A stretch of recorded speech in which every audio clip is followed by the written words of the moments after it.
Hey guys, so I finished the 420 watt testing and just want to go over the results. Um, just before we begin, this test was done on a 3 mile, so basically 3 laps on a cul-de-sac, which is relatively flat. 420 watt test, it was a little bit windy, I think probably around 12 miles per hour to 15 miles per hour steady gust, and up to 20 miles per hour gust. So here's the results, and I also did the control over again. So the results are what you see at the bottom, separated by that black line. The results above is the results that you've probably seen before. So I'll just talk about the results below. But just before we do that, the control differences between the two tests are actually remarkably similar. Um, for 50 miles per hour, now I got 21 watt hours per mile. Before it was 23.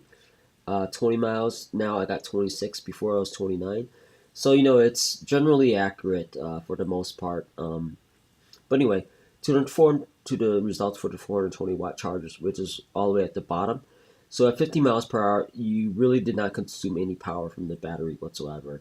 As you can see, I use 6 watt hours for that total 3 miles, and that was only to fight against the wind, against a wind gust, to maintain 50 miles per hour.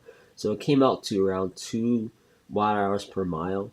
Um, the hybrid MPG is 137, and the hybrid range is 536. And the reason why the MPG is so high is because it's actually charging the bike at that moment, but it doesn't know if it can't tell the difference between if it's powering the bike or is charging the or is also charging the battery. So it doesn't really know the difference. So that's why it's that high. And also, obviously, it took a longer to go 50 miles per hour, 3 miles, than does 25 miles per hour, 3 miles. So that's why that's the difference there. Um, so at 20 miles per hour, the results were still very good. It only used 14 watt hours in total, and it came out to be around 5 watt hours per mile. The hybrid MPG was around 275 miles per gallon at that point. The estimated range, and this is estimated based upon a 1,000 kilowatt hour battery, um, is 217 miles. So basically, what that means is that if I have a full battery with 1,000 watt hours of power in it, I should be able to go 217 miles. Obviously, with unlimited gas before the battery goes to zero. So it does use the battery a little bit in that case. But what I found was when I went 20 miles per hour is that it only in a very good circumstances where obviously you have headwind or you have tailwind or it's flat or sloping down a little bit or downhill. It doesn't really require any power to maintain 20 miles per hour. You do require power to get up to 20 miles per hour, the peak power required. So that's why you see like the max belts being like in this case 1060 watts, which is probably when I needed to push the bike to get up to 20 miles per hour, was about 1,000 watts, uh, plus the 420 from the generator. So about 1,500 watts to get up to 20 miles per hour peak.